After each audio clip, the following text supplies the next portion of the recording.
Hello everyone, this is Alex Smith. Welcome to knowledge the ambition. स्वागत है आपका current affair today के session में। तो आज है 15th ऑफ सितंबर 2020 और आज के सेशन में हम 15th ऑफ सितंबर के जितने भी मोस्ट इंपॉर्टेंट करंट इवेंट्स बनते हैं उन्हें एमसीक्यूज फॉर्म में डिस्कस करने वाले हैं। इसी के साथ आज के सेशन में स्टैटिक जीके भी रहेगा आपका, जो कि डेली इवेंट्स से संबंधित होता है, और साथ ही में टुडे इन हिस्ट्री यानी आज ही के दिन इतिहास में जितनी भी महत्वपूर्ण घटनाएं हैं हम उन्हें भी डिस्कस करेंगे। तो चलिए स्टार्ट करते हैं बिना किसी देरी के। और इसके अलावा मैं आपको बता दूं, आप ये सभी अपडेट्स जो हैं हमारे knowledgetheambition.com पर जाकर भी खुद से पढ़ सकते हो, तो आप knowledgetheambition.com पर भी ज़रूर विजिट कीजिएगा। स्टार्ट करते हैं। चैनल पर पहली बार आए तो चैनल को सब्सक्राइब ज़रूर कर लें। तो सबसे पहला क्वेश्चन है आज का, यूएस ओपन में पुरुषों का एकल खिताब किसने जीता? तो यूएस ओपन में पुरुषों का जो एकल खिताब जीता है, single title in the US open, तो ये जीता है ऑस्ट्रेलिया के डोमेनिक थीम। ऑप्शन बी इसका राइट आंसर है। डोमेनिक थीम द्वारा जो है US open man single title जीता गया है। तो ये आपको ध्यान में रखना है। और ये ऑस्ट्रेलिया से हैं। 13 सितंबर 2020 को जर्मनी के अलेक्जेंडर ज़्वेरेव को हराकर यूएस ओपन में पुरुष एकल का खिताब जीता है डोमिनिक थिएम ने। नेक्स्ट क्वेश्चन है आपका, कौन सा राष्ट्र इजराइल के साथ शांति समझौता करने वाला चौथा अरब राष्ट्र बन गया है? तो इजराइल के साथ शांति समझौता करने वाला जो चौथा अरब राष्ट्र बना है वो बना है आपका बहरीन। ऑप्शन सी इसका राइट आंसर है।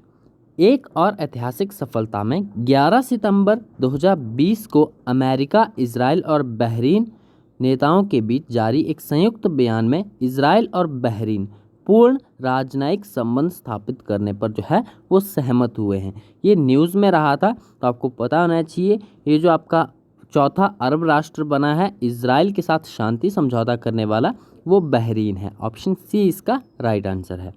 नेक्स्ट है आपका, व्हेन इज़ द हिंदी दिवस ऑब्जर्व, यानी हिंदी दिवस जो है वो इंडिया में कब मनाया जाता है? तो हिंदी दिवस आपका मनाया जाता है 14th ऑफ सितंबर को। 14th ऑफ सितंबर को हिंदी दिवस मनाया जाता है इंडिया में, नेशनल हिंदी दिवस। और बात करूँ वर्ल्ड हिंदी डे की यानी विश्व हिंदी दिवस की, तो वो आपका 10 जनवरी को मनाया जाता है प्रत्येक वर्ष। नेक्स्ट है आपका क्वेश्चन, किस F1 रेसर ने टास्कन ग्रांड प्रिक्स 2020 का उद्घाटन संस्करण जीता है? यानी who won the inaugural edition of the Tuscan Grand Prix 2020? तो ये जीता गया है आपका लुइस हैमिल्टन के द्वारा। ऑप्शन बी इसका राइट आंसर है। लुइस हैमिल्टन जो कि मर्सिडीज़ के ड्राइवर है और ये ग्रेट ब्रिटेन से हैं। इन्होंने 13 सितंबर 2020 को आयोजित फार्मूला 1 टास्कन ग्रांड प्रिक्स 2020 जीता है। ये उनकी सीज़न की 6वीं जीत थी और उनके करियर की 19th F1 जीत थी। तो ये आपको ध्यान में रखना है। लुइस हैमिल्टन के बारे में आपको पता होना चाहिए ये कहाँ से हैं। ये ग्रेट ब्रिटेन से हैं और ये मर्सिडीज़ के ड्राइवर हैं। इन्होंने ही जो है आपका फार्मूला 1 टास्कन ग्रांड प्रिक्स 2020 जीता है। नेक्स्ट क्वेश्चन आपका, उस भारतीय फिल्म का नाम बताइए जिसने हाल ही में 77वें वेनिस फिल्म समारोह में सर्वश्रेष्ठ पटकथा का पुरस्कार जीता है।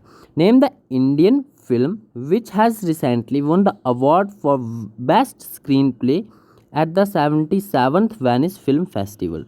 ये वेनिस फिल्म फेस्टिवल का 77th एडिशन था। आपको बताना है बेस्ट स्क्रीन प्ले का जो अवार्ड है वो किस फिल्म ने जीता है। तो ये जीता आपका ऑप्शन नंबर ए इसका राइट आंसर है, द डिसिपल। द डिसिपल की बात करें तो मुंबई के फिल्मकार चैतन्य तमने द्वारा लिखित और निर्देशित मराठी भाषा की फीचर फिल्म द डिसिप्लिन को 77वें वेनिस फिल्म फेस्टिवल में सर्वश्रेष्ठ पटकथा यानी बेस्ट स्क्रीन प्ले के लिए जो है वो सम्मानित किया गया है या पुरस्कृत किया गया है। तो ये आपको ध्यान में रखना है। इसका राइट आंसर है आपका option number A, the disciple. Next question है आपका, Raghuvansh Prasad Singh who has recently passed recently represented the Lok Sabha from which state? Raghuvansh Prasad Singh हाल ही में जिनका निधन हो गया, किस राज्य से लोकसभा का प्रतिनिधित्व करते थे? तो ये करते थे बिहार का, क्योंकि यहाँ पर रिसेंट पूछा गया है कि रिसेंटली वो किस राज्य से लोकसभा का प्रतिनिधित्व कर रहे थे, तो ये बिहार से कर रहे थे। ऑप्शन डी इसका राइट आंसर है। पूर्व केंद्रीय मंत्री और राष्ट्रीय जनता दल जो आपकी राजद है के दिग्गज नेता रघुवंश प्रताप सिंह का निधन कोविड-19 जटिलताओं के बाद उनका निधन हो गया है। वो 74 वर्ष के थे और भारत की 15वीं लोकसभा के सदस्य थे और वैशाली निर्वाचन क्षेत्र का प्रतिनिधित्व करते थे। वैशाली आपका बिहार में पड़ता है। जो आपके प्रसाद सिंह है, रघुवंश प्रसाद सिंह ने प्रधानमंत्री मनमोहन सिंह के मंत्रिमंडल में केंद्रीय ग्रामीण विकास मंत्री के रूप में कार्य किया था। तो ये इंपॉर्टेंट है, ये आपको ध्यान में रखना है।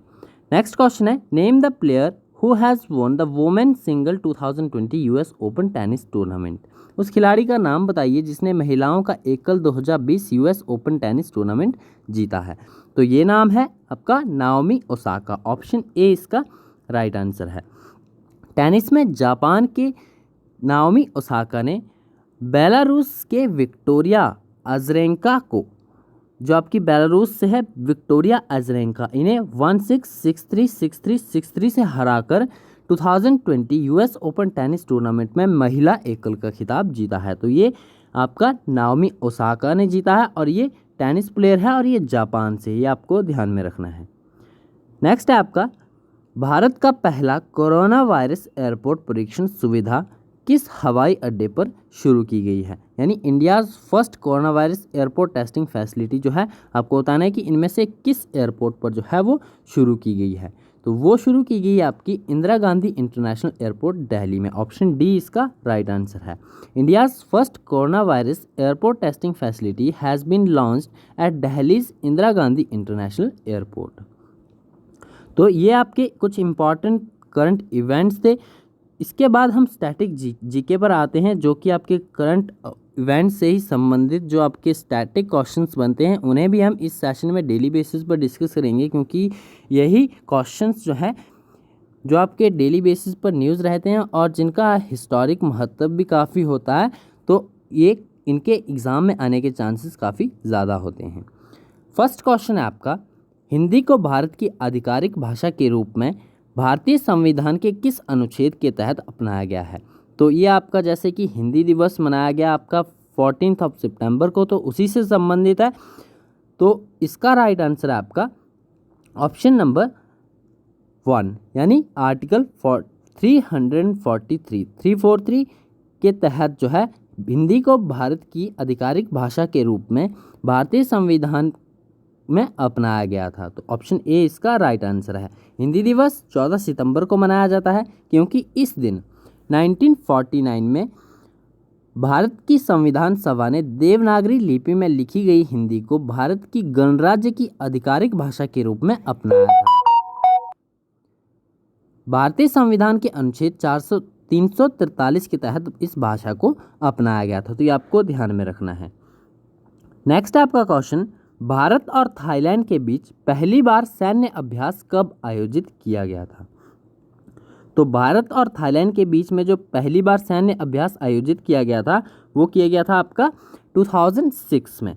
ऑप्शन बी इसका राइट आंसर है। भारत और थाईलैंड के बीच में वार्षिक संयुक्त सैन्य अभ्यास 2006 से किया जा रहा है। इसका उद्देश्य क्या है? इसका उद्देश्य भारतीय सेना और रॉयल थाईलैंड सेना, जो आपकी इंडियन एयरफोर्स और इंडियन आर्मी और रॉयल थाईलैंड आर्मी के बीच में रक्षा सहयोग के स्तर में सुधार करना है। इसका ये उद्देश्य है, जो रक्षा सहयोग और द्विपक्षीय संबंधों को बढ़ावा देता है। तो ये आपको ध्यान में रखना है। इसकी शुरुआत जो है वो 2006 से की गई थी। नेक्स्ट क्वेश्चन है आपका, where is the K2-18b planet located? K2-18b ग्रह कहाँ पर स्थित है? आपको यहाँ पर जो ऑप्शंस दिए गए हैं ये तारामंडल के ऑप्शन दिए गए हैं। तो आपको बताना है कि K2-18b जो आपका ग्रह है वो इनमें से किस तारामंडल पर स्थित है? तो इसका राइट आंसर है आपका ऑप्शन नंबर ए, लियो कॉन्स्टेलेशन। यानी जो आपका K2-18b पृथ्वी के द्रव्यमान का जो है वो 8 गुना है। ये जो ग्रह है वो पृथ्वी के द्रव्यमान का 8 गुना है, यानी 8 गुना अधिक क्या है। ये जो है 2015 में खोजा गया था। अब तक केवल इस ग्रह में पानी और तापमान दोनों है जो संभावित रूप से रहने योग्य हो सकते हैं। K2 18b शांत बौने तारे K2 18b की परिक्रमा करता है। ये लियो तारामंडल में स्थित है। पृथ्वी से लगभग 110 प्रकाश वर्ष की दूरी पर ये स्थित है। तो ये सभी डिटेल्स आपको ध्यान में रखनी है। नेक्स्ट है आपका, when did the diplomatic relation between India and Thailand established. Bharat और थाईलैंड के बीच में राजनयिक संबंध कब स्थापित हुए। तो भारत और थाईलैंड के बीच में जो राजनयिक संबंध स्थापित हुए थे ये हुए थे आपके 1947 में। ऑप्शन ए इसका राइट आंसर है। भारत और थाईलैंड के बीच में राजनयिक संबंध 1945 में स्थापित किए गए। प्रत्येक देश ने उच्च स्तरीय यात्राओं के आदान प्रदान से आर्थिक और व्यापारिक संबंध बढ़ाए हैं। भारत और थाईलैंड 100 साल तक सांस्कृतिक रूप से शामिल रहे और थाई संस्कृति पर भारत का गहरा प्रभाव रहा है। तो ये आपको ध्यान में रखना है। ये जो राजनयिक संबंध है ये 1947 में स्थापित किए गए थे। नेक्स्ट आपका ये कुछ एक इम्पॉर्टेंट स्टैटिक जीके था जो कि डेली करंट इवेंट्स से बनते हैं। ये जो आपके यहाँ पर स्टैटिक जीके के क्वेश्चंस पूछे जा रहे हैं, यदि आप न्यूज़पेपर डेली बेसिस पर पढ़ते हो तो आपको पता होगा कि ये जो आपकी इवेंट्स हैं जो कि आपके स्टैटिक जीके में आते हैं ये कहीं ना कहीं न्यूज़ में देखने को मिले हैं। नेक्स्ट आपका इम्पॉर्टेंट जो है आपका what happens on this day. आज ही के दिन को हम इतिहास में देखेंगे कि आज ही के दिन कौन सी महत्वपूर्ण ऐतिहासिक घटनाएं हुई है। बात करते हैं फर्स्ट आपका जो है 15 सितंबर 1860 को आधुनिक कर्नाटक के निर्माता एम विश्वेश्वरैया का जन्म हुआ था। वह एक उल्लेखनीय इंजीनियर भी थे। तो आपको ध्यान में रखना है एम विश्वेश्वरैया, इनसे संबंधित एग्जाम में क्वेश्चन भी पूछे जाते हैं। तो 15 सितंबर 1860 को इनका जन्म हुआ था और इन्हें आधुनिक कर्नाटक के निर्माता के रूप में जाना जाता है। नेक्स्ट इवेंट है आपका 15 सितंबर 1909 का। अब 15 सितंबर 1909 में क्या हुआ था, डीएमके जो आपका द्रविड़ मुनेत्र कड़गम है इसके संस्थापक और तमिलनाडु के पूर्व मुख्यमंत्री थिरुकोजीवरम नटराजन अन्नादुराई, जिन्हें अन्ना के नाम से जाना जाता था, जो कि एक संपादक, लेखक और संचालक देशभक्त भी थे, कांचीपुरम के एक बुनकर समुदाय में पैदा हुए थे। तो डीएमके के जो संस्थापक थे इनका नाम आपको ध्यान में रखना है और ये तमिलनाडु के पूर्व मुख्यमंत्री भी रह चुके हैं। इनका नाम है थिरुकोजीवरम नटराजन, जिन्हें अन्ना के नाम से भी जाना जाता। तो आज ही के दिन यानी 15 सितंबर 1909 में इनका जन्म हुआ था। नेक्स्ट आपका इंपॉर्टेंट अपडेट है 15 सितंबर 1953 से। तो 15 सितंबर 1953 को आपका एस विजयलक्ष्मी पंडित को संयुक्त राष्ट्र संगठन यानी यूएनओ के 8वें सत्र की पहली महिला अध्यक्ष के रूप में चुना गया था। मोस्ट इम्पॉर्टेंट से नोट कीजिएगा, एस विजयलक्ष्मी पंडित को यूएनओ के 8वें सत्र की पहली महिला अध्यक्ष के रूप में चुना गया था। नेक्स्ट आपका इम्पॉर्टेंट अपडेट है 15 सितंबर 1997 से 15 सितंबर 1997 को दूरदर्शन और आकाशवाणी को सरकारी नियंत्रण से मुक्त करने के लिए प्रसार भारती अधिनियम जो है वो लागू हुआ था। तो ये भी इम्पॉर्टेंट है, ये भी आपको ध्यान में रखना है। तो ये थे हमारे आज के कुछ important current events, static GK और ऑन दिस डे जो आपके हिस्टोरिकल इवेंट्स थे। आई होप आपको ये सभी जानकारी जो है वो अच्छी लगी होगी। यदि आपको वीडियो पसंद आए तो आपको वीडियो लाइक ज़रूर करना है, अपने फ्रेंड्स का शेयर ज़रूर करना है। और यदि आप वीडियो में कोई चेंजेस चाहते हो, कोई इम्प्रूवमेंट, आपका एडिशन हो या कोई भी चेंजेस हो तो आप मुझे कमेंट बॉक्स में बता सकते हो। इसी के साथ आपको ये हमारा डेली बेसिस पर सेशन कैसा लगा ये भी मुझे कमेंट बॉक्स में ज़रूर बताइएगा। तो आज के इस वीडियो में इतना ही, मिलते हैं नेक्स्ट वीडियो में। Thanks for watching and best of luck for your bright future.